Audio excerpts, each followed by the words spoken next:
Welcome to physics से board. आज हम लोग शुरू करेंगे एक नया टॉपिक और वो टॉपिक है रिलेटिव वेलोसिटी। रिलेटिव वेलोसिटी हम लोग 1 डायमेंशन में भी देखेंगे और 2 डायमेंशन में भी देखेंगे। Let's start relative velocity. So मैंने कहा कि जैसे ही वर्ड रिलेटिव हमारे माइंड में आता है वैसे ही हमें याद आने लगता है कि हमारा किन के साथ कैसा रिश्ता है और उन्हें हम क्या कहते हैं। यानी कुल मिलाकर हमें अपने संबंधी और रिश्तेदारों के बारे में एक समझ आने लगती है। सो रिलेटिव एक ऐसा वर्ड है जो हम कंपेयर करने के लिए यूज़ करते हैं। ठीक है, कंपेयर कैसे करते हैं? जैसे आप रिलेटिव वर्ड अपने रिश्तेदारों में अगर देखते हैं, अगर मान लीजिए आप मासी बोलते हैं, मीन्स आप कंपेयर किससे कर रहे हैं? अपनी माँ से कर रहे हैं। माँ की सिस्टर को आप मासी कहते हैं। उसी तरह पैटर्नल अंकल, ठीक है, जिसको चाचा बोलते हैं, वो किससे आप कंपेयर कर रहे हैं? वो अपने फादर से आप कंपेयर कर रहे हैं, अपने पिता से कंपेयर कर रहे हैं। ठीक है, सो रिलेटिव का मतलब है एक तरह से आप कंपैरिजन कर रहे हैं। ठीक है, क्या कर रहे हैं? कंपैरिजन कर रहे हैं। ठीक है, सो उसी तरह वेलोसिटी में भी कंपैरिजन हो रहा है कि एक की वेलोसिटी दूसरे से कैसे। जैसे मानकर चलिए कि कोई पर्टिकुलर पर्सन है, उसका एज 30 इयर्स है, ठीक है, और दूसरा कोई पर्सन है बी जिसका एज 25 इयर्स है। अगर आपको कहा गया कि आप बताइए कि age of A with respect to और एज कंपेयर टू बी, तो कितना होगा? सिंपली ए के एज से बी के एज को सब्ट्रैक्ट कर देना होगा, दैट इज 5 इयर्स। लेकिन ये उल्टा भी तो हो सकता है कि compare the age of B age A means relative to A. In that case B को फर्स्ट लेते हैं और ए को सेकेंड लेते हैं एंड दैट इज -5 इयर्स। ठीक है, तो ये एक कंपैरिजन का तरीका है आपका। सो देयरफॉर जैसे ही रिलेटिव वर्ड आता है वैसे ही आप समझ जाइए कि कंपैरिजन है। सो यहाँ पर हम क्या कर रहे हैं? वेलोसिटी को कंपेयर कर रहे हैं, एक की वेलोसिटी को दूसरे ऑब्जेक्ट की वेलोसिटी से। ठीक है, सो जब इस तरह को कंपैरिजन होता है तभी हम रिलेटिव वर्ड का इन जनरल यूज़ करते हैं। सो जैसा कि इंट्रो में मैंने बताया कैसे अपने संबंधियों को हम कंपेयर करने के बाद ही उसकी नेमिंग करते हैं, चाचा, ताई, मासी, मामा, etc एंड etc। सो आप देख लीजिए कि ए बी वैल्यूज़ के हिसाब से इज़ इक्वल टू -a चूँकि हमने यहाँ पे एज का लिया है इसलिए इसमें कोई डायरेक्शन नहीं है, और डायरेक्शन नहीं होता है तो वेलोसिटी नहीं होती है। देन अगर रिलेटिव वेलोसिटी में डायरेक्शन नहीं हटा दें तो फिर वो मोशन की बात हो जाती है। यहाँ पर एज को कंपेयर कर रहे थे, देयरफॉर ये क्या है? एक तरह से मैग्नीट्यूड को शो कर रहा है। सो जस्ट अगर एक बॉडी को दूसरे बॉडी से कंपेयर कर रहे हैं, एक का वैल्यू अगर पॉजिटिव आ रहा है, अगर दूसरे को पहले वाले से फिर कंपेयर कर रहे हैं तो उसका वैल्यू नेगेटिव आ जाता है। आइए अब हम लोग देखेंगे 1 डायमेंशनल मोशन को पहले। ठीक है, सो 1 डायमेंशनल रिलेटिव वेलोसिटी को पहले हम लोग देखेंगे।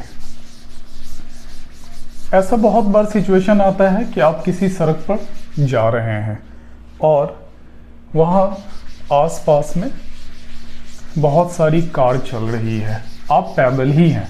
आप थोड़ी देर के लिए रुक भी जाते हैं और देखते हैं कि आपके सामने से कई सारी जो मोटर व्हीकल है वो क्रॉस कर रही है। ठीक है, सो हम यहाँ पे नया टॉपिक 1 डायमेंशन में रिलेटिव वेलोसिटी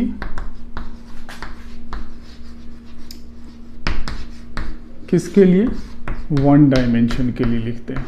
सो 1 डायमेंशन के लिए हम सबसे पहले एक चीज़ आपको बताना चाहते हैं। जैसे मान लीजिए एक ही एक्सिस पर हम लेते हैं। 1 डायमेंशन कहने का मतलब भी यही होता है कि एक ही एक्सिस है हमारी।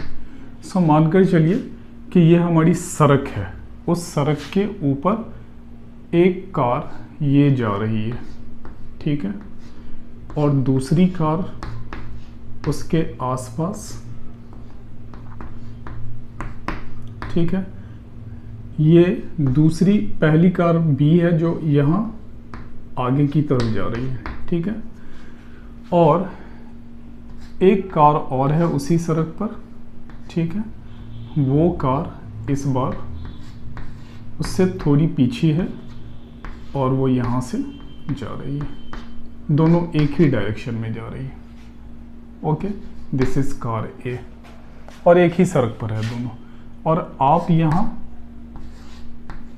थोड़ी दूरी पे कहीं खड़े हुए हैं उसी रोड पे, ठीक है, आप यहाँ खड़े हुए हैं। सो जब एक ही सड़क पर है तो एक ही एक्सिस है, देखिए एक्स एक्सिस के डायरेक्शन में अगर हमने अटैच कर लिया तो सो जब एक ही एक्सिस की बात होगी, किसी भी एक एक्सिस की, सॉरी, वो एक्स एक्सिस भी होता है, वो वाई एक्सिस भी हो सकता है, वो जेड एक्सिस भी हो सकता है। तो जब किसी एक ही एक्सिस में अगर सारे वेलोसिटीज़ को आप कंपेयर करके देख रहे होंगे, तब वो मोशन हमारा या वो वेलोसिटी हमारी relative velocity in one dimension हो जाएगी, ठीक है। आइए, ये बहुत इंटरेस्टिंग सिचुएशन है। मान लीजिए आप यहाँ पर खड़े हो गए हैं, रुक गए हैं, और ये कार ए भी चल रही है और बी भी चल रही है, ठीक है। सो आपको तो लग रहा है कि दोनों कार चल रही है और उसमें काफ़ी ज़्यादा स्पीड है, लेकिन कार ए वाले को ये लग रहा है कि ये बहुत ज़्यादा स्पीड में नहीं है, मीन्स रिलेटिव टर्म में दोनों एक ही डायरेक्शन में जा रहा है और उसे ओवरटेक करने में उसे टाइम लग रहा है। आप जितने स्पीड से इस कार को और इस कार को देखते हुए जा रहे हैं, ये कार उतने स्पीड को फील नहीं कर पा रही है, ठीक है। सो इसको हम लोग कैसे समझेंगे, अब उसे समझने की कोशिश करते हैं। सबसे पहले जब हम कंपेयर करते हैं तो हम किसी पर्टिकुलर फ्रेम में अटैच करते हैं, किसको, जो हमारा बॉडीज़ है उसको। सो इसको क्या कहते हैं, फ्रेम ऑफ रेफरेंस कहते हैं, ठीक है। क्या है ये फ्रेम ऑफ रेफरेंस, यानी ऐसा फ्रेम जिसको किसी पर्टिकुलर ऑब्जेक्ट को रेफर करने के लिए आप दिए हुए ऑब्जेक्ट के साथ अटैच करते हैं या दिए हुए बॉडी के साथ अटैच करते हैं। सो रेफरेंस फ्रेम है, ठीक है, वर्ड पर ध्यान दीजिएगा। So what is frame of reference और रेफरेंस सिस्टम, ठीक है। रेफरेंस सिस्टम क्या है, आइए इसे पहले समझते हैं। बहुत बार ये फिजिक्स में यूज़ होता है हमारा रेफरेंस फ्रेम, रेफरेंस सिस्टम, ठीक है। सिस्टम की जगह पर फ्रेम का भी इस्तेमाल होता है। रेफरेंस फ्रेम क्या है, सो ये एक कोऑर्डिनेट सिस्टम है, कोऑर्डिनेट सिस्टम है, ठीक है। क्या है, एक कोऑर्डिनेट सिस्टम है जिसे हम अटैच करते हैं, किसके साथ, अटैच्ड टू द बॉडी। कौन सी बॉडी, जिसको आपने कंसीडर किया है। जैसे यहाँ पर आप फिक्स हैं, खड़े हुए हैं, ठीक है ना, खड़े हुए हैं किस पर, ग्राउंड पर, और उसी ग्राउंड पर ये आपकी सड़क बनी हुई है, ये ऐसे जा रही है। So coordinate system attach to the body which is fixed already, ठीक है, विच इज फिक्स्ड। क्लियर है ना। सो रेफरेंस फ्रेम या रेफरेंस सिस्टम किसको कहते हैं, एक ऐसा कोऑर्डिनेट सिस्टम है जिसको आप अपने हिसाब से सोच कर आप उस बॉडी के साथ अटैच कर देते हैं और उस बॉडी को इन जनरल फिक्स्ड माना जाता है, ठीक है। बट ये ज़रूरी नहीं है कि फिक्स हो, ठीक है। अब आइए, कोऑर्डिनेट सिस्टम अटैच कर दिया है आपने फिक्स्ड बॉडी के साथ, देयरफॉर ये बॉडी जो है, जो फिक्स्ड बॉडी है, वो क्या कहलाती है, जो फिक्स्ड बॉडी है वो क्या कहलाती है, उसे हम लोग रेफरेंस बॉडी कहते हैं, ठीक है। क्या कहते हैं, रेफरेंस बॉडी कहते हैं। और रेफरेंस बॉडी और ये जो कोऑर्डिनेट सिस्टम है वो दोनों मिलाकर यहाँ लिख देते हैं हम coordinate system. Coordinate system with reference body, ठीक है, is known as reference system. और इसका यूज़ हम क्यों करते हैं? क्योंकि हमें दिए हुए सिचुएशन के हिसाब से उस दिए हुए टाइम को कैलकुलेट करना रहता है, या उस कंज्यूम्ड टाइम में हमें उसकी पोजीशन वेक्टर देखनी रहती है, हमें उसकी वेलोसिटी देखनी रहती है, हमें उसकी एक्सेलरेशन देखनी रहती है। कुल मिलाकर ओवरऑल ये एक ऐसा सिस्टम है जिसके थ्रू हम रेफर करते हैं किसी दिए हुए सिचुएशन को, ठीक है। फिर से समझिए, रेफरेंस। सो एक ऐसे सिस्टम को अटैच करते हैं जिसके थ्रू आप पूरे सिचुएशन को रेफर करके समझने की कोशिश करते हैं। कैसे दो दोस्तों के बीच में बात हो रहा है, मान लीजिए एक अमन है दूसरा रोहन है, तो आप जब रोहन से बात कर रहे होते हैं तो आप कहते हैं अरे अमन ने तुम्हारे बारे में ऐसा कहा। यहाँ पर क्या है, अमन को एज अ रेफरेंस आप यूज़ कर रहे हैं, ठीक है। सेम उसी तरह हमारे जो 1 डायमेंशनल या 2 डायमेंशनल कहीं पर भी होगा रिलेटिव वेलोसिटी है, वहाँ पर भी यही रेफरेंस हमारा होता है, ठीक है। सो आइए, जब आपने फ्रेम ऑफ रेफरेंस समझ लिया है तो ज़रा हम उसको अटैच करके देखते हैं। जनरली ये जो कोऑर्डिनेट सिस्टम होता है हमारा, ये जो हम लेते हैं वो कार्टेशियन कोऑर्डिनेट सिस्टम ही लेते हैं। इन जनरल कार्टेशियन कोऑर्डिनेट ही हम लोग यूज़ करते हैं, ठीक है। सो आइए अब हम लोग इस पूरे तरीके को समझें कि कैसे हम इसको अटैच करके देख सकते हैं। ये हो गया हमारा फ्रेम ऑफ रेफरेंस। सो हमने पहले मान लिया है, या इन जनरल यही कस्टम है हमारा, जैसे ही हम बात करते हैं स्पीड ऑफ द कार, तो क्या किसके रिस्पेक्ट में आप बात कर रहे हैं? Speed of the car with respect to ground, और as observe from the ground. और ग्राउंड क्या है हमारा? फिक्स माना जाता है in every cases. So body को इन जनरल फिक्स मानकर हम चलते हैं, ठीक है। ओके, नाउ ये वाइप नहीं कर पा रहा है। नाउ हम लोग इस सिस्टम को अटैच करते हैं फ्रेम से, ठीक है। सो हम इसे, चूँकि हमने सबको एक्स एक्सिस के डायरेक्शन में लिया हुआ है, this is one frame which we have attached Y and X, और ज़रूरत पड़ी तो जेड एक्सिस एज वेल, ठीक है। हम इसको, इस ओरिजिन को ओ मान लेते हैं, ठीक है। दूसरा सिस्टम हमारा, दूसरा जो है वो है हमारा ये। सो हम इसको भी अटैच कर लेते हैं। This is Y dash, this is X dash and this is Z dash, ठीक है। और उसकी ओरिजिन पर ये कार है, देयरफॉर हम इसे ए मान लेते हैं। यहाँ ओरिजिन पर हमने उस पर्सन को मान लिया है, मान लीजिए वो पर्सन आप ही खड़े हुए हों, ठीक है। और अब दो फ्रेम आपने अटैच कर लिया है, इसी दोनों के थ्रू आप कंपेयर कर रहे हैं ना। ऐसा थोड़े है कि वहाँ से कंपेयर कर रहे हैं, नहीं, आप खुद उसे जाते हुए देख रहे हैं, इस कार को भी आप ही खुद इस कार को भी जाते हुए देख रहे हैं, और ये कार इसे भी जाते हुए देख रहा है, ठीक है। ऐसा नहीं है कि तीनों फ्रेम में आप अटैच कर दीजिएगा, अपनी मर्जी से कर सकते हैं। अगर वो फ्रीली मूव नहीं कर रहा होगा, फ्रीली मूव करता रहता है, उसकी वेलोसिटी चेंज हो सकती है, उसका एक्सेलरेशन, डायरेक्शन सब कुछ चेंज हो सकता है। सो तीन फ्रेम ऑफ रेफरेंस अटैच करने की हमें ज़रूरत नहीं होती है।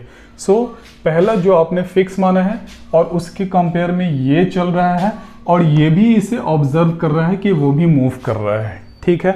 सो अब आप देख लीजिए, अगर ये आपका ऑब्जेक्ट बी है, सो पोजीशन वेक्टर के हिसाब से जब आप लिखेंगे, पोजीशन वेक्टर आप सभी जानते हैं, हमने पिछले अपने वेक्टर के वीडियो में भी उसे डिस्कस किया हुआ है। अगर आपको डाउट हो रहा होगा वहाँ से जाकर देख लीजिएगा। सो पोजीशन वेक्टर में क्या होता है? Always final minus initial. So final अगर आप देखेंगे तो फाइनल में सबसे आगे बी है, ठीक है। और बी को कौन ऑब्जर्व कर रहा है? ओ ऑब्जर्व कर रहा है। बी को और कौन ऑब्जर्व कर रहा है? ए ऑब्जर्व कर रहा है, ठीक है ना। और ए को और भी कौन ऑब्जर्व कर रहा है? ओ दो चीज़ों को ऑब्जर्व कर रहा है, एक तो इसकी पोजीशन को ऑब्जर्व कर रहा है और दूसरी बी की पोजीशन को ऑब्जर्व कर रहा है, ठीक है। सो अगर आप देखिए अगर उसे आप ऐसे लिखना चाहिए, position vector of B with respect to O, देखिए वेक्टर हमने लगा दिया है, position vector of B, object B और car B with respect to O is equal to, देखिए position vector of B with respect to और relative to A plus position vector of A relative to O. ठीक है, ऐसे भी जब आप distance, straight line पर डिस्टेंस या डिस्प्लेसमेंट की बात करते हैं, if this is O, this is A and this is B, therefore अगर डिस्टेंस के हिसाब से देखेंगे तो ये कितना हो जाएगा, B O is equal to B A plus A O, होगा या नहीं होगा देख लीजिए, B O is equal to B A plus A O. So similarly हमने वो भी पोजीशन वेक्टर के हिसाब से लिख लिया है, ठीक है ना। Position vector of car B as compared और as observe from the person standing at origin O in this frame reference, position vector of car B as compared from और रिलेटिव टू ए और as observe from A, ठीक है। Position vector of car A as observe from this person, ठीक है। सो इन सब को लिखने का जो बोलने का तरीका होता है आर बी ए, वो मैं लिख दे रहा हूँ, बोल तो मैंने दिया कई बार, position vector of car B as compared observed from car A, so on and so forth you can write so, ठीक है। आप इसी तरह सबको जनरलाइज कर लेंगे, position vector of car B as compared और ऑब्जर्व्ड फ्रॉम कार ए, और इसी कंपेयर्ड और ऑब्जर्व्ड को रिलेटिव टू भी लिखते हैं, ठीक है, रिलेटिव टू, ठीक है। कंपेयर का ही मतलब है हर जगह। सो अब आइए, ये तो हो गया उसको लिखने का तरीका या बोलने का तरीका, ठीक है। अपने फ्रेम को अटैच कर लिया है, क्यों किया है वो भी मैंने बता दिया। अब आइए, अगर इसे हम t के रिस्पेक्ट में, टाइम के रिस्पेक्ट में इस पोजीशन वेक्टर को देखना चाहें तो अगर टाइम से सभी में डिवाइड करना है, चूँकि सेम टाइम में ही हम बात कर सकते हैं, therefore this is T R B A divided by T plus R A O divided by T.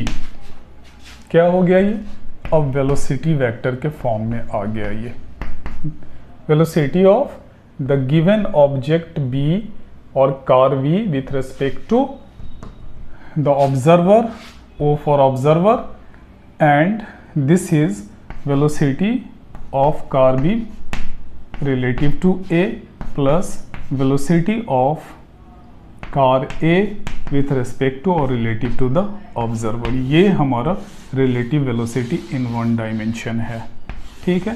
One dimension में in general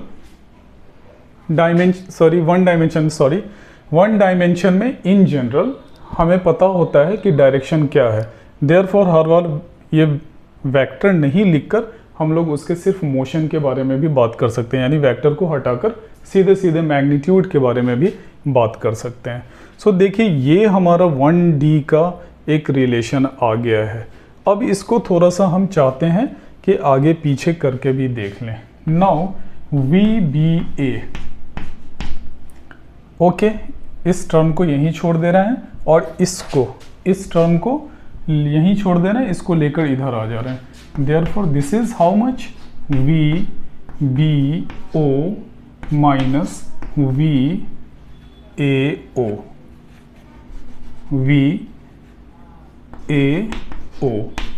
is that okay, ये देख लीजिए, ठीक है। यानी velocity vector of car B और object B relative to A, car A, यानी velocity vector of B as compared to और as observed from A is equal to velocity vector of car B observed from O relative to O minus velocity vector of car A as observed from the observer. ठीक है, इसी पूरे term को हम लोग relative velocity कहते हैं। ठीक है ना, ये वन डायमेंशन का हो गया, लेकिन देखिए वेक्टर के रूल्स यहाँ लागू हो रहे हैं। ठीक है, इस केस में भी अगर वेक्टर को समझने की कोशिश कीजिएगा तो देखिए किसको कंपेयर कर रहे हैं, ये आपका ऑब्जेक्ट है, मानकर चलिए कि इसी के बारे में आप चर्चा कर रहे हैं, velocity of B as compared from A. ठीक है, और उसके साथ एक क्या है, ऐसा फ्रेम भी अटैच है जिसको फिक्स्ड आप मान रहे हैं। ठीक है ना, सो ये सब चीज़ें अगर माइंड में एक बार क्लियर हो गई तो रिलेटिव वेलोसिटी बिल्कुल इजी हो जाता है। ठीक है, ये आपका ऑब्जेक्ट है, ये एक पर्टिकुलर मीडियम की तरह आप मान सकते हैं। ठीक है ना, कि ये कार है, कार वाला ए वाला जो है वो कार बी के स्पीड को कंपेयर कर रहा है। ठीक है, और पूरे खेल को देखने के लिए एक ऑब्जर्वर है जो ग्राउंड के फ्रेम में फिक्स खड़ा हुआ है। ठीक है, so velocity of B with respect to और relative to A is equal to velocity of B as compared from the given observer minus velocity of A as compared from the given observer. अब इसको बार बार observer जो है ना ये ground पे खड़ा हुआ है, जो ओ है वो ग्राउंड पे खड़ा हुआ है और ग्राउंड फिक्स होता है, तो बार बार हम लोग ये लिखने की कोशिश नहीं करते हैं। ठीक है, सो हम लोग इसी इक्वेशन को ये ओ हटाकर भी लिख लेते हैं ऐसे, V B A is equal to V B minus V A. ठीक है, याद रखिएगा ये सीक्वेंस ध्यान में रखना चाहिए, जो पहले आ रहा है उसी की वेलोसिटी पहले और जो बाद में आ रहा है उसी की वेलोसिटी बाद में यूज करते हैं हम लोग। और वो जो हमने सब स्क्रिप्ट हटा लिया है ये मान के चलते हैं कि ये ग्राउंड की ही बात हो रही है कहीं ना कहीं। सो इस चीज़ को आपको स्पेशली ध्यान में रखना है कि या तो ऑब्जर्वर है और वो ऑब्जर्वर ग्राउंड पर खड़ा हुआ है, या बहुत बार हम लोग ग्राउंड पर उसे लिखते हैं। ठीक है, अगर इस चीज़ को हटाकर हम इसको वेक्टर के फॉर्म में आपको दिखाना चाहें, अगर वेक्टर के फॉर्म में दिखाना चाहें तो देखिए ये ऑब्जेक्ट है, मैं बार बार बोल रहा हूँ कि जिसको आप कंपेयर करने की कोशिश कर रहे हैं, कंपेयर किसके साथ करने की कोशिश कर रहे हैं, इसके साथ कंपेयर करने की कोशिश कर रहे हैं, और तीसरा उसके साथ एक फिक्स्ड फ्रेम है ऑब्जर्वर के तौर पर यहाँ खड़ा हुआ है जो कोई आदमी है। ठीक है, सो आपको याद रखना है कि ये दिए हुए वेक्टर का ये रिजल्टेंट है, ये वाला। ठीक है, जिसको आप कंपेयर कर रहे हैं, इसका मतलब है कि अगर ये वी बी ए है, ये देख लीजिए। ठीक है, और ये वी ए ओ है। ठीक है, तो ये क्या होगा, वी बी ओ हो जाएगा। ठीक है, यानी वेक्टर के ट्रायंगुलर लॉ को बिल्कुल फॉलो करना चाहिए उसे। अब आप बोल सकते हैं कि ट्रायंगुलर लॉ ही क्यों पैरेललोग्राम लॉ नहीं हम यूज़ कर सकते हैं? आप बिल्कुल इंडिपेंडेंट हैं करने के लिए। ठीक है, मानकर चलिए कि ये आपका VAO है और आप बोल रहे हैं कि हम इसको कुछ ऐसे लेके जाना चाहते हैं। ठीक है, दैट इज़ VBA, तो उसका रिजल्टेंट तो कुछ ऐसा आएगा ना यहाँ पर जो है। ठीक है, तो आप इसको यहाँ ले जाकर शिफ्ट कर लीजिए, ये क्या हो जाएगा, रिजल्टेंट तो आपका VBO है ना, आप इसको पैरेलली यहाँ शिफ्ट कर लीजिए। ठीक है, देखिए, और इसको ऐसे शिफ्ट कर लीजिए पैरेलली। अब आप देख लीजिए कि ये हो रहा है या नहीं हो रहा है। VAO यहाँ आ गया। ठीक है, VBA प्लस VAO कर लीजिए, ये भी ट्रायंगुलर लॉ में आ गया कि नहीं, देख लीजिए। इस ऊपर वाले ट्रायंगल में VBA plus VAO is equal to VBO। ठीक है, सो याद रखिएगा, ऑब्जेक्ट जिसको कंपेयर कर रहे हैं उसको पहले लिखते हैं, जिसके रिस्पेक्ट में कंपेयर कर रहे हैं उसको बाद में लिखते हैं, और याद रखिएगा जो सीक्वेंस है, ऑर्डर है इनका, वो मेंटेन रहना चाहिए। तो जब पहले लिख लेते हैं इसको तो वही लिखते हैं वेलोसिटी ऑफ बी, किसके रिस्पेक्ट में, ये बी तो ये किसके, ऑब्जर्वर, और ऑब्जर्वर कहाँ खड़ा हुआ है, ग्राउंड पर खड़ा हुआ है। उसी तरह सब्ट्रैक्ट क्या करते हैं, वेलोसिटी जो उसको कंपेयर कर रहा था उसको, ठीक है। जनरली इन क्वेश्चंस को डील करने के लिए इस तरह के लीनियर डायमेंशन में या लीनियर वेलोसिटी के केस में या वन डायमेंशनल के केस में अक्सर ये होता है कि ये वाला जो सब्ट्रैक्ट के फॉर्म में बाद में आता है उसे हम लोग फिक्स मान लेते हैं, ठीक है, कि वो रेस्ट में है, और इसे रेस्ट में मान लेने से क्वेश्चन इजीली बन जाता है। बट हर बार वहाँ पर जाकर हमें नहीं टिक जाना है, जो स्टैंडर्ड प्रोसीजर है उसको हम लोगों को फॉलो करना है, ठीक है। सो होप के वन डायमेंशन का ये स्टाइल आपको पसंद आया होगा। अब देखिए बहुत बार क्या होता है कि ये तो हो गया हमारा वेलोसिटी, अब हम लोग एक्सेलरेशन भी निकाल सकते हैं। आइए देखते हैं एक्सेलरेशन हम लोग कैसे निकालते हैं। सेम उसी पैटर्न पर चल के जब आप एक्सेलरेशन की बात करते हैं तो इसको टाइम t से डिवाइड कर लीजिए, ठीक है, is equal to VBA divided by t plus VAO divided by t।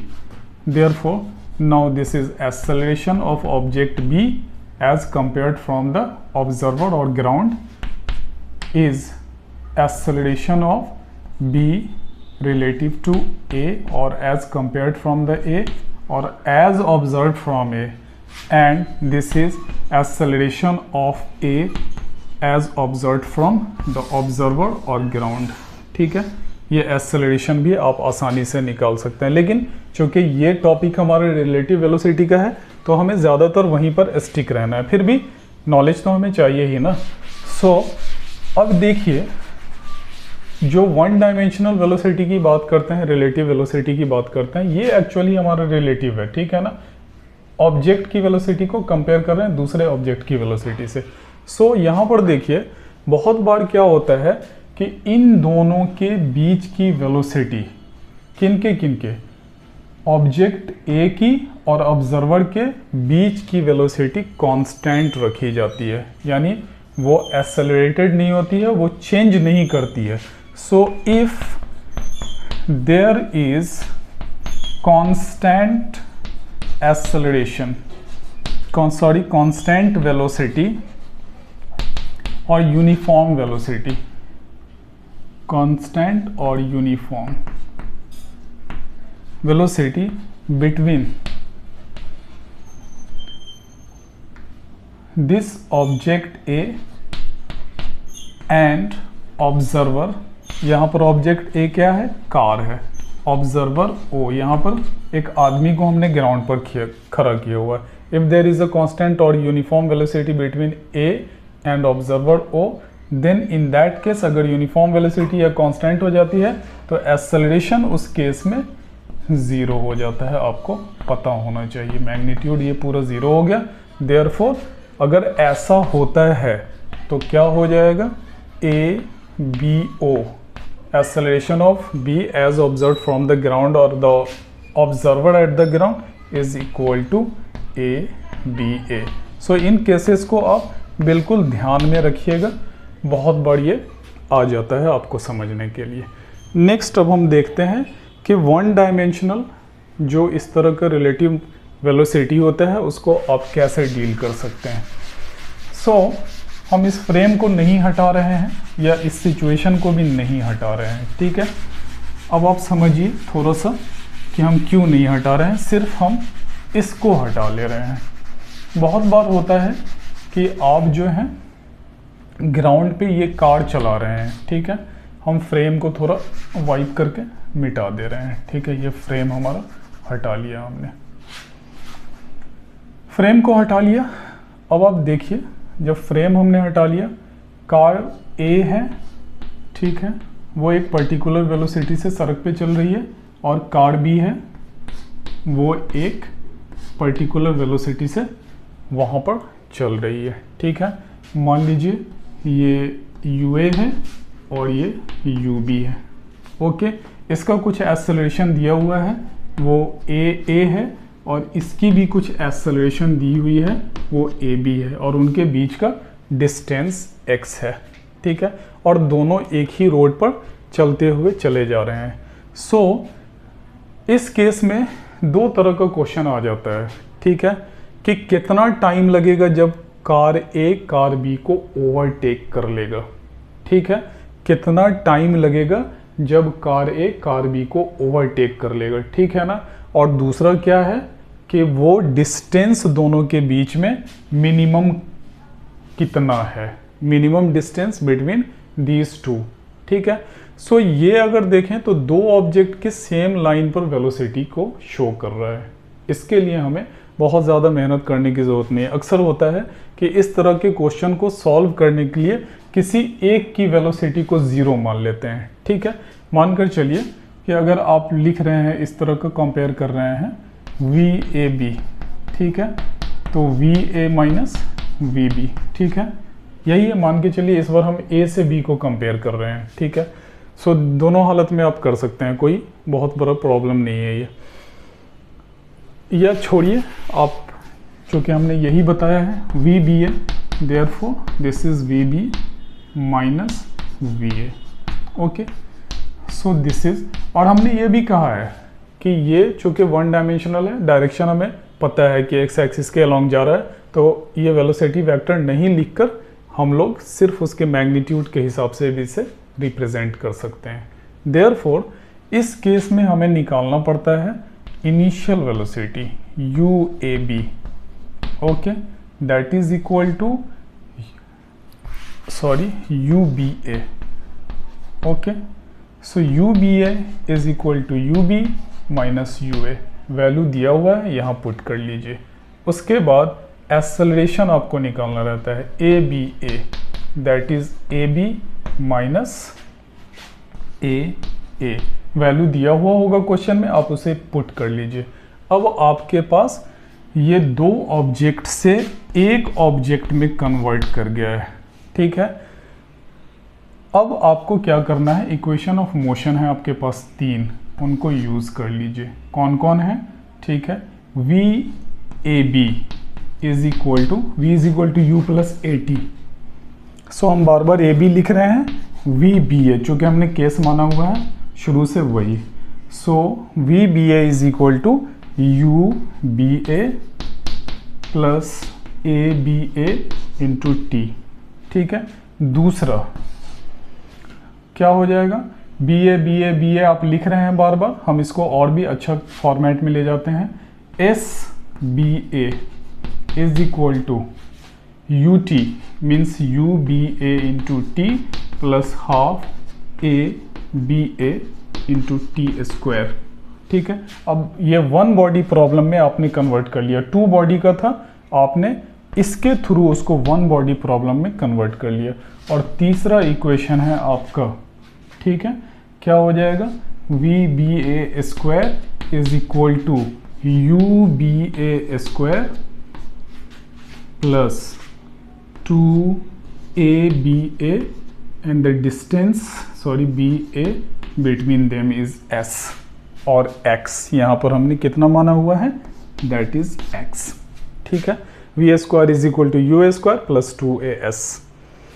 अब ये बार बार बी ए लिखकर, यहाँ तो पर्टिकुलर कंडीशन है ना, तो पर्टिकुलर कंडीशन है कार बी के को ऑब्जेक्ट मानकर और कार ए से कंपेयर कर रहे हैं, देयरफॉर ऑब्जेक्ट पहले और जिससे कंपेयर कर रहे हैं वो बाद में, और सबको आप उसी तरह से लिख रहे हैं। सो इन सबको बी ए नहीं लिखकर आप रिलेटिव टर्म में डायरेक्ट रिलेटिव करके लिख लीजिएगा, ठीक है। और इस चीज़ को ध्यान में रखिएगा कि रिलेटिव का ये मतलब होता है, ठीक है। पहले आप इसको निकाल लीजिएगा, देयरफॉर ये कितना हो जाएगा, हर जगह रिलेटिव से कन्वर्ट कर लीजिए, ये ज़्यादा स्टैंडर्ड लगता है मुझे। So V relative is equal to U relative plus A relative into T, पहला। दूसरा आइए, व्हाट इज एस रिलेटिव, यानी distance between these two, minimum distance between these two, ठीक है, is equal to how much, U B A means U relative into T, okay, U relative into t plus half a relative t square, and third one is how much, so v relative square is equal to u relative square plus 2a, this is not minus, a relative and x, the distance between them. Okay, so v square is equal to u square plus 2as. So ये चीज़ आप ध्यान रखिए, और इसके through, sorry, इस दोनों equation के through जो इन्फॉर्मेशन दी हुई है उस वैल्यूज़ को यहाँ पुट कर दीजिए। अगर टाइम निकालना है आपको कैसा सूटेबल होता है, डिस्टेंस दिया हुआ रहता है अक्सर, सो डिस्टेंस दिया हुआ है, टाइम निकालना है, टाइम निकाल लीजिए, मिनिमम टाइम, इसमें दिए सारे वैल्यू को पुट कर दीजिएगा, एक इक्वेशन बनकर आ जाएगा t के क्वाड्रेटिक के फॉर्म में।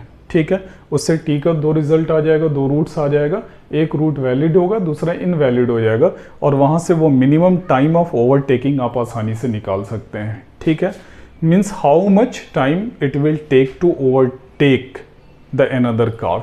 सो ये उसका स्टैंडर्ड सिचुएशन होगा। किसी एक वेलोसिटी को आपको 0 मान लेना है यहाँ पर। ठीक है, वो उस तरह का सिचुएशन आपको क्वेश्चन में दिया हुआ होगा जिससे आप 0 मान लेंगे और वो आसानी से सॉल्व हो जाएगा। क्लियर है एकदम। नाउ हम इसमें न्यूमेरिकल्स भी करेंगे जब न्यूमेरिकल की बात आएगी। तो अब हम चाहते हैं कि अभी हम न्यूमेरिकल नहीं करना चाहते हैं। अब देखिए, अभी सिर्फ थ्योरी के कॉन्सेप्ट को आप समझ लीजिए।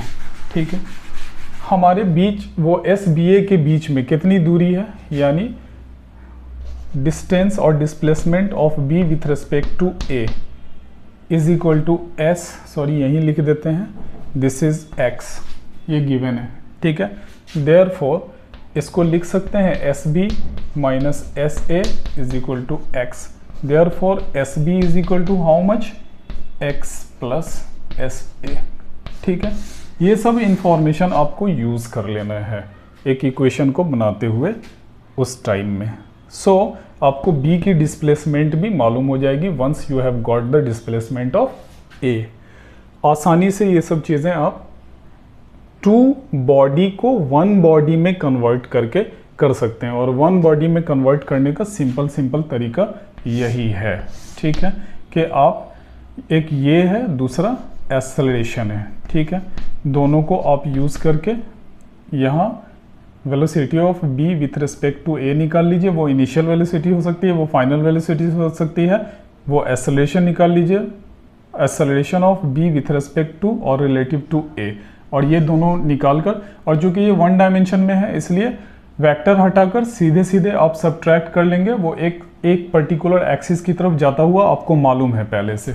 सो उसके लिए आपको बहुत परेशान नहीं होना है कि वेक्टर में ऐसा कैसे करें। ठीक है, लेकिन अब एक चीज़ आइए, वेक्टर होने का फ़ायदा क्या होता है वो भी हम बता देते हैं आपको। वेक्टर का मालूम होने से आपको क्या फ़ायदा होता है। ठीक है, सो ये 2 बॉडी प्रॉब्लम है 1 डायमेंशन का, जहाँ आप ओवरटेकिंग का time, minimum distance between them जब वो किसी वेलोसिटी से चल रही है, ये सब अगर आपको इन्फॉर्मेशन मालूम हो तो आप आसानी से उसे सॉल्व कर सकते हैं। नेक्स्ट है कि अगर 2 कार एक ही डायरेक्शन में जा रही है, आपने अक्सर देखा होगा कि एक कार पे आप बैठे हुए हैं और एक कार पे कोई दूसरा आदमी बैठा हुआ है, दोनों एक ही डायरेक्शन में ड्राइव कर रहा है। तो आपको लगता है कि अरे यार ये बहुत फास्ट नहीं जा रहा है, या इसका जो पोजीशन है बहुत तेज़ी से चेंज नहीं कर रहा है। बट अक्सर होता है कि आप एक पर्टिकुलर डायरेक्शन में x के पॉजिटिव डायरेक्शन में जा रहे हैं और दूसरा x के नेगेटिव डायरेक्शन में जा रहा है, यानी आपको अपोजिट जा रहा है। तो कार ऐसा लगता है कि यूं आई एकदम फास्ट निकल गई बहुत तेज़ी से। सो उसको हम लोग समझने की कोशिश करते हैं वेक्टर के थ्रू। ठीक है, मानकर चलिए कि ये पर्टिकुलर कार इस वक्त कार B इधर जा रही है, कार B इधर जा रही है 50 किलोमीटर पर आवर के रफ्तार से, और कार A ठीक अपोजिट जा रही है 40 किलोमीटर पर आवर के रफ्तार से। तो अब बोल रहा है कि velocity of B with respect to A निकालना है आपको। तो कार का ये B का देख लीजिए, VBA कितना हो जाएगा 50 किलोमीटर, और इस किलोमीटर को फिलहाल मैग्नीट्यूड को हटाते हैं और ये I अटैच करते हैं उसके साथ। X के डायरेक्शन में हम कोऑर्डिनेट एक्सिस को ऐसे ले लेते हैं। ठीक है, y x। So car A की velocity with respect to ground. वो मैंने आपको बताया हुआ है कि जब यहाँ कुछ नहीं लिखा हो तो फिक्स ऑब्जर्वर या ग्राउंड के रिस्पेक्ट में आप कर रहे हैं। Therefore V B is equal to 50 positive direction में एक्स एक्सिस के हिसाब से जा रहा है, and V A is equal to 40 और निगेटिव डायरेक्शन में एक्स एक्सिस के जा रहा है। देखिए इसको मैंने बताया हुआ है, ये इधर जा रहा है वो उधर जा रहा है। वैल्यू डालिए, कितना हो जाएगा 50i माइनस 40i, ठीक है। i कॉमन ले लीजिए, 50 सॉरी ठीक है, यहाँ पर मैंने लिखने में गलती कर दी। 50i, ये माइनस ऑलरेडी है और वहाँ minus 40i। Okay, therefore 50i minus minus plus, this is 40i। How much? This is 90i। जुड़ गया दोनों, यानी अपोजिट डायरेक्शन में जा रहा है तो आपको जो रिलेटिव वेलोसिटी है उसको ऐड कर लेना है। ऐड करने का कारण आपने समझ लिया। ये ऐसे ही नहीं है कि अरे देखो, ट्रिक बहुत बार टीचर्स बता देते हैं, देखो अपोजिट डायरेक्शन में जा रहा है तो आप ऐड कर लेना, और हम बिना सोचे समझे ऐड कर लेते हैं। लेकिन आप समझ लीजिए कि वहाँ पर वेक्टर किस तरह से काम कर रहा है, ठीक है। अगर मान लीजिए दोनों सेम ही डायरेक्शन में जा रहे होते, इसको वाइप करें, अब दोनों सेम ही डायरेक्शन में जा रहे होते, ये लीजिए दोनों सेम ही डायरेक्शन में, ठीक है, एक ही डायरेक्शन में दोनों जा रहे हैं, तो यहाँ पर क्या हो जाता, दिस इज ओनली आई, ठीक है, चूंकि दोनों पॉजिटिव एक्स एक्सिस के डायरेक्शन में जा रहे हैं।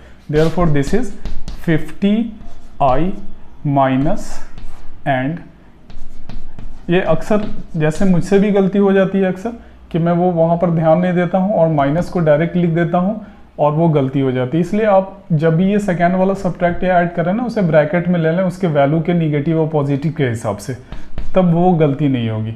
सो 50 माइनस 40, और ये सिमिलर टाइप का वेक्टर है, देयरफॉर दिस इज 10i, ठीक है। सो हम लोग अब यहाँ देख लें कि जब दोनों सेम डायरेक्शन में जा रहा है, सेम डायरेक्शन में, ठीक है, जब दोनों सेम डायरेक्शन में जा रहे हैं दोनों का, तो हमारा रिजल्ट कितना आ रहा है, VBA सिर्फ मैग्नीट्यूड के हिसाब से 10 किलोमीटर, ठीक है। इसीलिए हमें जब सेम डायरेक्शन में किसी कार को या किसी चीज़ को भी हम गुजरते हुए देखते हैं जस्ट पास बाय यू, तो आप उस टाइम में उसको देखते हैं कि बहुत ज़्यादा स्पीड आपको नहीं समझ में आती है। बट जब अपोजिट जा रहा होता है तो जस्ट पीछे जाकर देखिए, अपोजिट में जब होता है दोनों का मूवमेंट, तो देखिए उस वक्त मैग्नीट्यूड हमारा आ गया था 90 किलोमीटर, ठीक है, यानी वो उधर से आ रहा है, आप इधर से आ रहे हैं और दोनों सट से निकल जाते हैं, ठीक है। इतनी फास्ट स्पीड आपकी वहाँ पर होती है। सो ये कारण है कि अक्सर ट्रिक में लोग बता देते हैं कि अगर सेम डायरेक्शन में जा रहा हो तो उसे सब्ट्रैक्ट कर लें, और अपोजिट डायरेक्शन में जा रहा हो तो उसे ऐड कर लें। लेकिन उसके पीछे सबसे बड़ा कारण क्या है, हमारा वेक्टर है, जो वेलोसिटी वेक्टर या जो आप पोजीशन वेक्टर के हिसाब से उसमें अटैच करते हैं, और वो टाइम के साथ जब बदलता है तो आप उसको वेक्टर को यूज़ करके पॉजिटिव या निगेटिव का हालत तक पहुंच जाते हैं, ठीक है। सो ये 1D का केस था, 1 डायमेंशनल रिलेटिव वेलोसिटी का केस था। अभी इसमें सेकेंड D को हम इंट्रोड्यूस कर देंगे, और नेक्स्ट डे हम नेक्स्ट वीडियो में, नॉट नेक्स्ट डे, हम नेक्स्ट वीडियो में उसे फिर उसकी डिटेलिंग करेंगे। सो आइए सेकेंड डायमेंशन का, 2 डायमेंशन का रिलेटिव वेलोसिटी को देखते हैं हम लोग। सो 2 डायमेंशन में क्या होता है, जब हमारी कोऑर्डिनेट एक्सिस की, जो कार्टेशियन कोऑर्डिनेट हम लोग जनरली फ्रेम के तौर पर लेते हैं, उसके दोनों एक्सिस को XY, YZ और ZX, किसी भी 2 एक्सिस को हम अटैच कर लेते हैं, ठीक है। सो हम लोग अब क्या करने जा रहे हैं, 2D यानी सेकेंड डायमेंशन के, 2 डायमेंशन के वेलोसिटी को, रिलेटिव वेलोसिटी को चेकआउट करने जा रहे हैं, ठीक है। Now not 2P, it is 2 dimension, okay.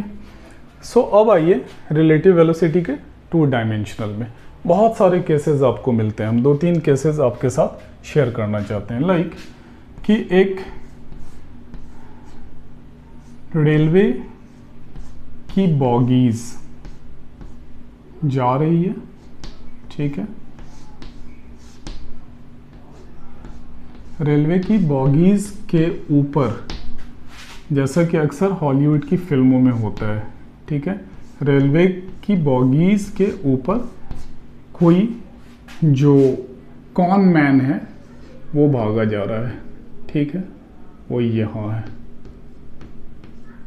ठीक है। और जो कॉप्स हैं वो इसकी किसी एक बॉगी में नीचे नीचे भाग रहे हैं, ठीक है। ये इधर जा रही है, ये ट्रेन है हमारी, ठीक है, ओके। और जो उसका कोई कॉन मैन के पीछे वो पीछा कर रहा है, वो आदमी कहीं यहाँ है, वो चाह रहा है कि वहाँ तक पहुँच जाए।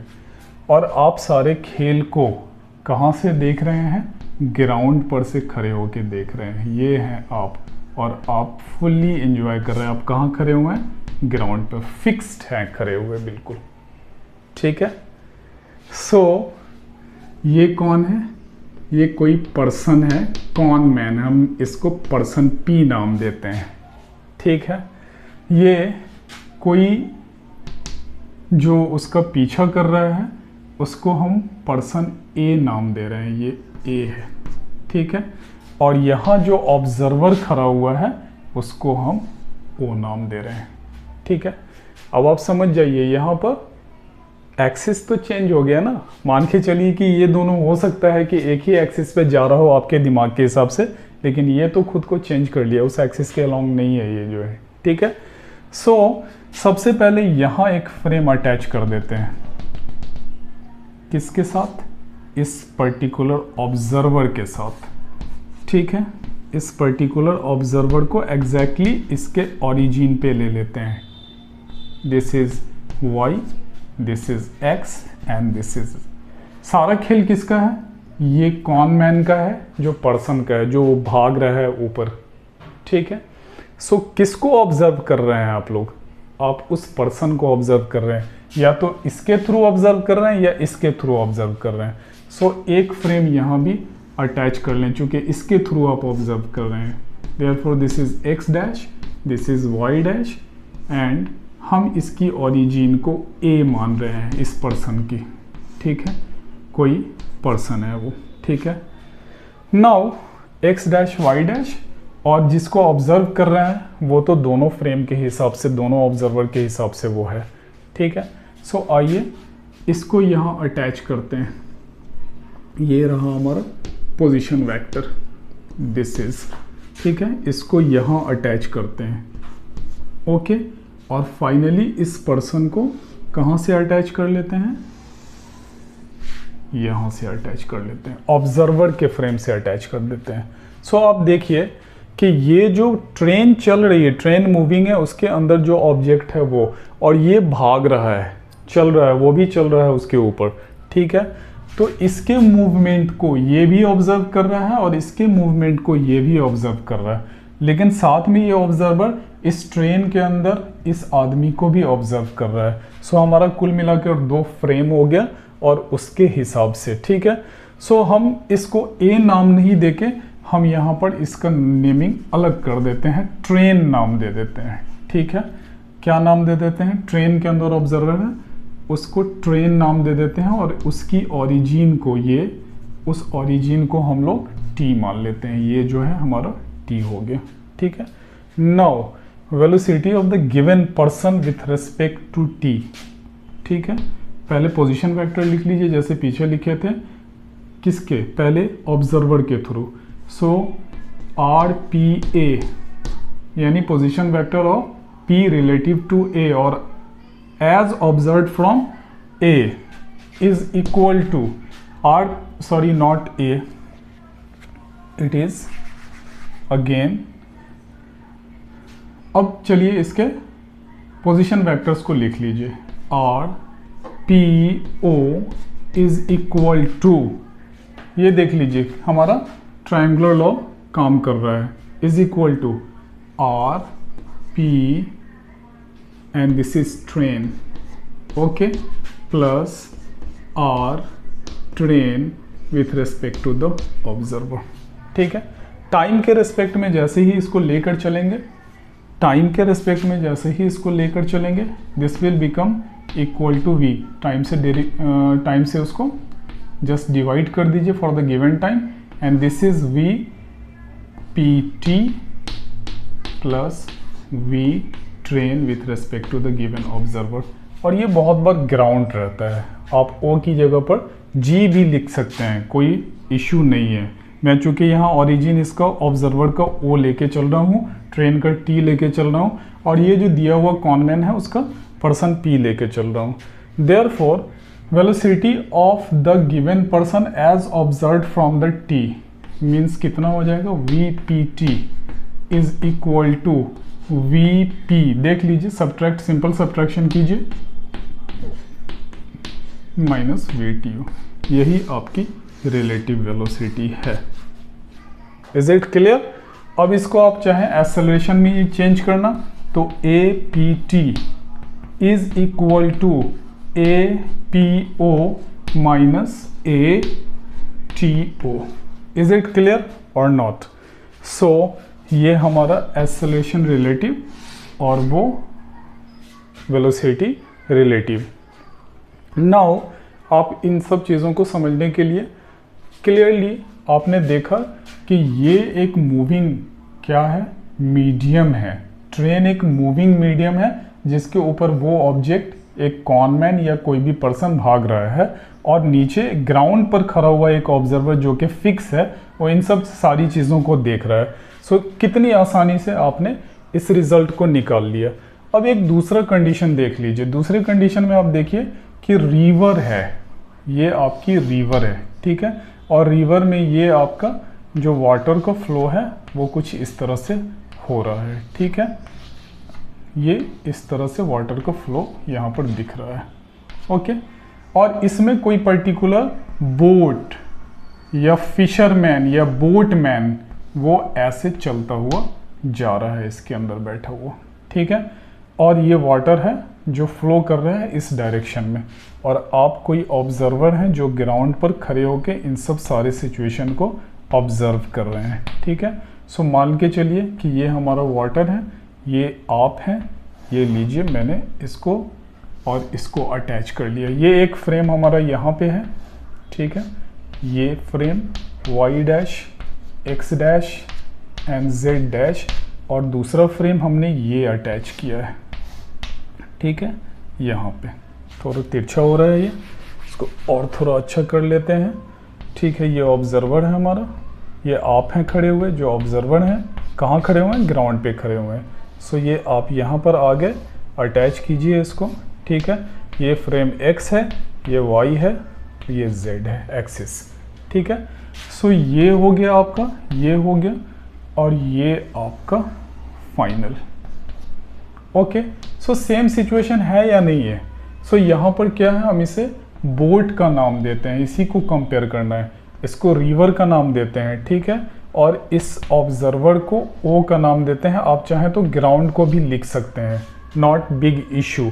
सेम प्रोसेस को यूज़ कर लीजिए, फिर से सेम प्रोसेस जब यूज़ कीजिएगा तो ये क्या हो जाएगा, फिर से देख लीजिए, किसका, वी बी ओ, ठीक है ना, V B O is equal to how much, that is V B R, okay, plus V R O, okay. Now arrange कर लीजिए। यहाँ पर बहुत बार कॉमा देते हैं लोग, हम कॉमा नहीं भी देते हैं, सो नॉट बिग इशू। आप नहीं देना चाहते हैं, नहीं दीजिए, ठीक है। बहुत लोग ऑब्लिक में भी लिखते हैं ऐसे, वी बी ओ करके, ठीक है, हम उतना नहीं जाते हैं उसको ये करने के लिए, जस्ट समझने के लिए आप काफ़ी है, इतना सारी चीज़ को ध्यान में रखिए। देयरफॉर कितना हो जाएगा, V B R is equal to how much, this is V B O minus V R O, ठीक है, क्लियर है। उसी टाइप का सिचुएशन आ गया कि नहीं, velocity of the person with respect to train is velocity of person with respect to ground and velocity of the train with respect to the ground या observer, ठीक है, या relative to, with respect to बोलते हैं, relative to बोलिए, ठीक है, या as observed from और as compared to, ये सारे वर्ड्स हैं relative velocity को यूज़ करने के लिए। सो यहाँ पर देखिए, यहाँ पर मीडियम कौन सा मूव कर रहा था, मीडियम था हमारा ट्रेन, यहाँ क्या मूव कर रहा है, रिवर का वाटर मूव कर रहा है, ठीक है, जिसको हमने रिवर नाम दिया है, तो ये मीडियम है। और यहाँ पर ऑब्जेक्ट कौन सा है? ऑब्जेक्ट यहाँ बोट है, ठीक है। यहाँ पर मीडियम कौन है? ट्रेन है। ऑब्जेक्ट क्या है? वो पर्सन है। और ऑब्जर्व कौन कर रहा है? आप कर रहे हैं। कहाँ खड़े हुए हैं? ग्राउंड पे खड़े हुए हैं। यहाँ भी आप कर रहे हैं, ऑब्जर्वर हैं आप ग्राउंड पर खड़े हुए हैं, ठीक है। सो इस तरह का मीडियम होगा, उसके रेस्पेक्ट में कोई ना कोई ऑब्जेक्ट होगा, और वो सभी जो हैं वो ग्राउंड के थ्रू फिक्स्ड एक एंटाइटी है, उसके थ्रू वो ऑब्जर्व किए जा रहे होंगे, ठीक है। उसी तरह एक छोटा सा सिचुएशन दिखाते हैं आपको। ये स्केलेटर है जो चल रहा है ऐसे, आप जानते हैं हर जगह मॉल वगैरह में लगा हुआ है स्केलेटर। आप यहाँ खड़े हुए हैं, स्केलेटर मूविंग है, ठीक है। और यहाँ से एक आदमी खड़ा होकर देख रहा है, ठीक है। वो आदमी आप लोगों को ग्राउंड पर से खड़ा होकर दिखा रहा है। एस्केलेटर तो ऐसे भागता जा रहा है ना, और हो सकता है आप भी उस पर चल रहे हो। एस्केलेटर पे स्टेप्स बनी हुई रहती है, आप उस पर चल रहे हो, ठीक है। So velocity of this person with respect to escalator is equal to velocity of this person with respect to observer minus velocity of this escalator relative to the observer, ठीक है। यहाँ पर मीडियम कौन है? जो मूविंग है, escalator है, ठीक है। उसी तरह एक सिचुएशन आता है, जैसे मानकर चलिए कि आपका ये विंड चल रहा है, विंड जो है वो ऐसे चल रही है, और वहीं एरोप्लेन जो है उसमें ऐसे यहाँ से इन कर रहा है एरोप्लेन, ठीक है। एरोप्लेन जब इन कर रहा है तो ये जा रही है ऐसे, और आप यहाँ से खड़े होकर वो सारी चीज़ें देख रहे हैं, ठीक है। ये तो मान के चलिए कि ये आप यहाँ पहुँच गए उस विंड में चलते हुए, ठीक है।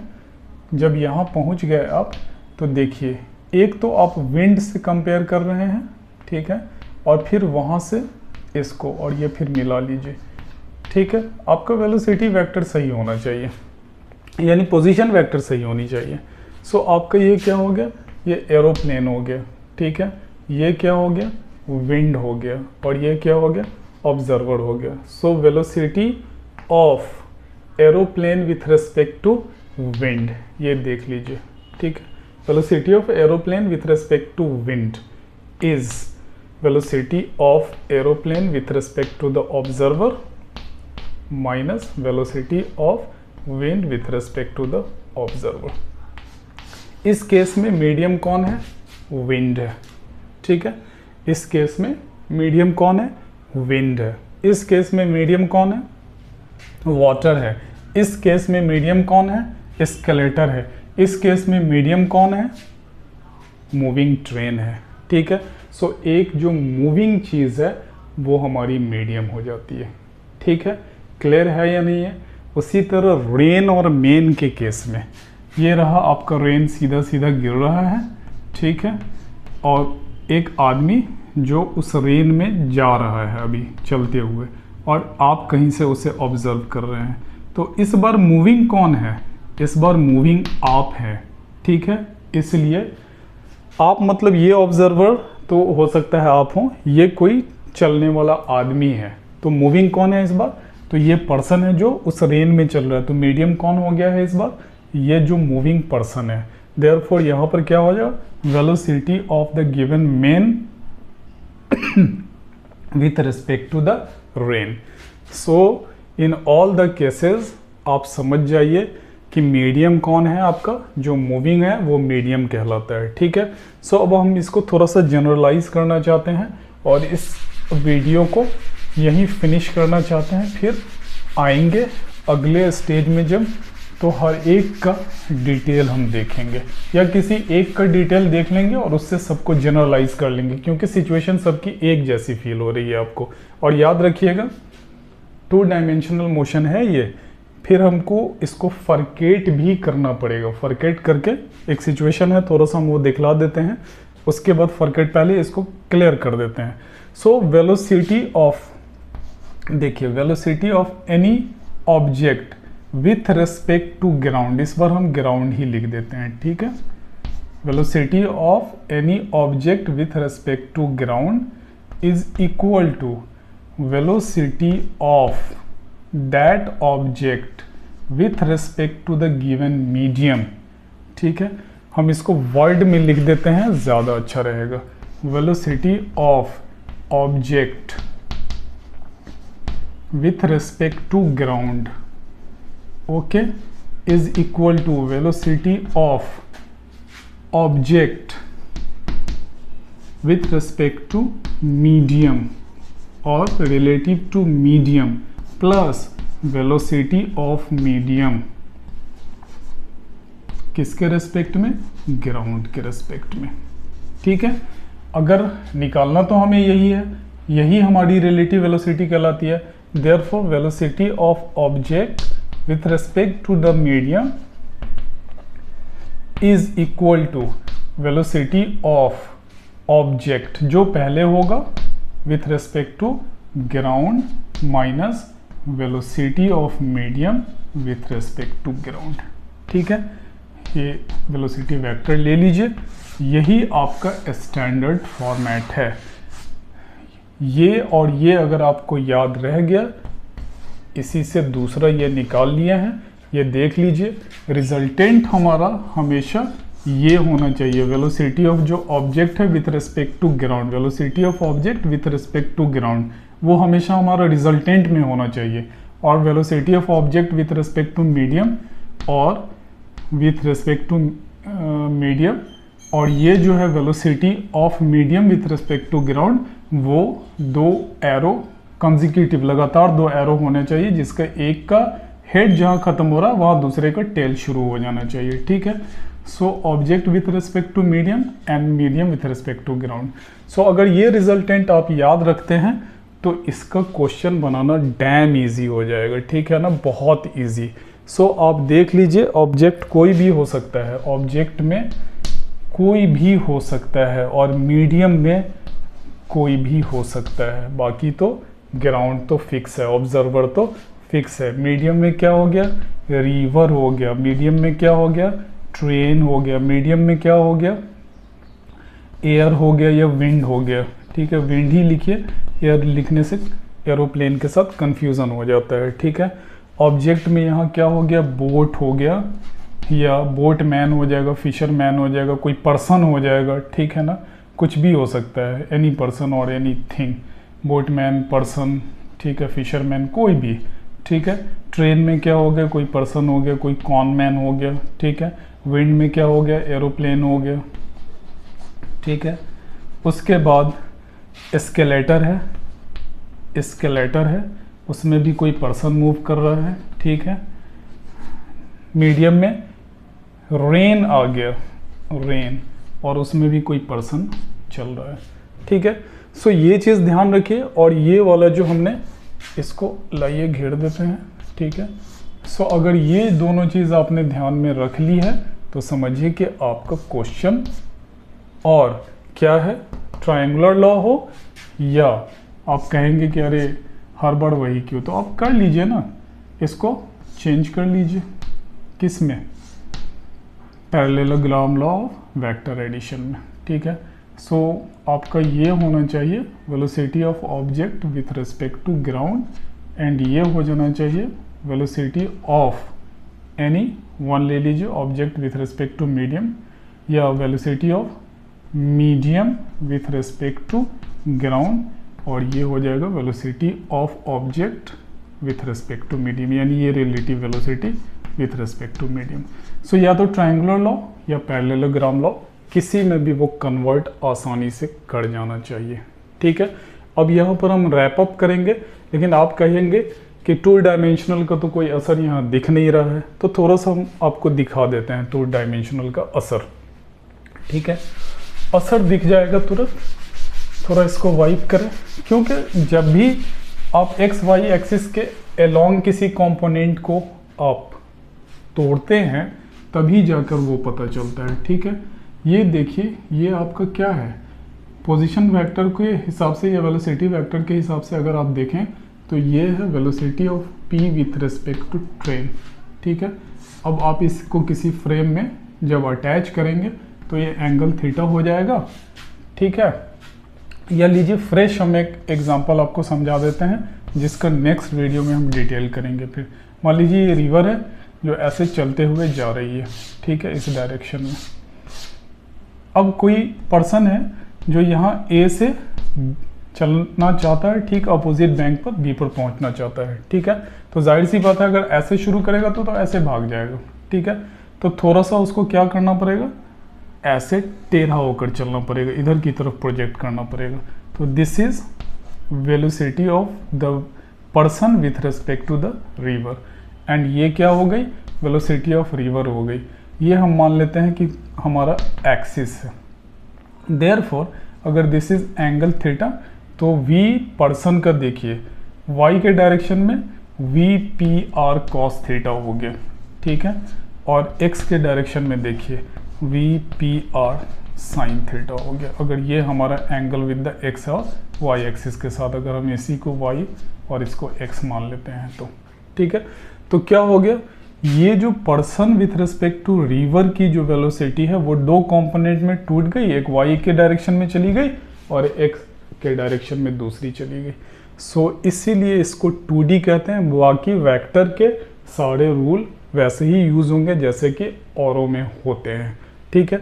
नेक्स्ट वीडियो में हम इसमें से किसी एक की डिटेल करेंगे और बाकी सब जनरलाइज हो जाएगा। ऐसा नहीं है कि आपने velocity of aeroplane with respect to wind कर लिया तो उससे velocity of person with respect to river नहीं होगा, या velocity of person with respect to escalator नहीं होगा, या और भी जो भी सिचुएशन हमने बताया वो नहीं होगा। किसी एक को कर लेंगे तो बाकी सारे जनरलाइज हो जाएंगे। सो होप कि आपने रिलेटिव वेलोसिटी के इस तरीके को, कॉन्सेप्ट के इस तरीके को बहुत पसंद किया होगा। आप जाकर ज़रूर हमें फीडबैक देंगे, कमेंट बॉक्स में हमें बताएंगे। और जहाँ पर कोई टॉपिक छूट रहा है, बहुत बार होता है कि माइंड में वो चीज़ नहीं आ रही है और मैं छोड़ के आगे स्किप कर जाता हूँ, तो वो हमें ज़रूर बताइएगा। Till then, thanks a lot.